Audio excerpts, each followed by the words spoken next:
2 நாள் பயணமாக தமிழ்நாடு வந்திருக்கக்கூடிய மத்திய உள்துறை அமைச்சர் அமித்ஷாவிற்கு உற்சாக வரவேற்பு அளிக்கப்பட்டிருக்கிறது. பாஜக நிர்வாகிகளோடு அதிமுக நிர்வாகிகளும் வரவேற்பு அளித்திருக்கிறார்கள். கூடுதல் விவரங்களோடு செய்தியாளர் சுபாஷ் இணைகிறார். சுபாஷ், விவரங்கள். பாஜகவுடைய மாநில தலைவராக இருக்கும் நயினார் நாகேந்திரன் அவரின் யாத்திரை நிறைவு நிகழ்ச்சி இன்று புதுக்கோட்டையில் நடக்கிறது. இதற்கு மத்திய உள்துறை அமைச்சர் அமித்ஷா அவர்கள் சிறப்பு விருந்தினராக கலந்து கொண்டு கட்சி தொண்டர்கள் மத்தியில் அவர் உரையாற்றுகிறார். புதுக்கோட்டையில் பிரம்மாண்ட ஏற்பாடு செய்யப்பட்டிருக்கிறது.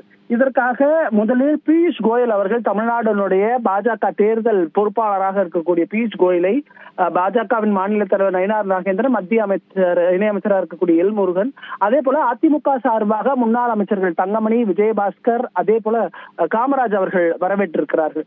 அதன் பின்னராக உள்துறை அமைச்சர் அமித்ஷா அவர்களும் வருகை தந்திருக்கிறார். தற்போது திருச்சி விமான நிலையத்திற்கு. திருச்சி விமான நிலையத்தில் இவர்கள் அனைவரும் சேர்ந்து அமித்ஷா அவர்களை வரவேற்றிருக்கிறார்கள். அதாவது பியூஷ் கோயல், அதே போல மாநில தலைவராக நயினார் நாகேந்திரன், எல் முருகன், தங்கமணி, விஜயபாஸ்கர், அதுக்கப்புறம் காமராஜ், இவர்கள் அனைவரும் அவரை வரவேற்றிருக்கிறார்கள். அதன் பின்னராக ஹோட்டலுக்கு தற்போது சென்றிருக்கிறார் அமித்ஷா.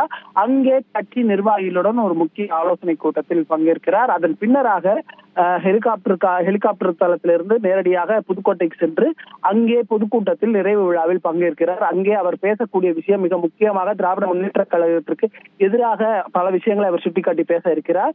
அந்த பொதுக்கூட்டம் நிறைவடைந்த பிறகாக அங்கிருந்து மீண்டும் ஹெலிகாப்டர் மூலம் புறப்பட்டு திருச்சி வந்து இரவு திருச்சியில் தங்குகிறார். நாளை காலை பொங்கல் விழாவில் அமித்ஷா பங்கேற்கிறார். அமித்ஷா வந்து செல்லக்கூடிய இந்த இடங்கள் அனைத்துமே உச்சகட்ட பாதுகாப்பாக வழங்கப்பட்டிருக்கிறது. அவர் வந்து செல்லக்கூடிய இந்த 2 நாட்களும் பல்வேறு நிகழ்ச்சிகளும் திட்டமிடப்பட்டிருக்கிறது. பாஜக சார்பாக நாளை மோடி பொங்கல் விழாவில் அமித்ஷா அவர்கள் கலந்து கொள்கிறார். நன்றி சுபாஷ், விவரங்களுக்கு.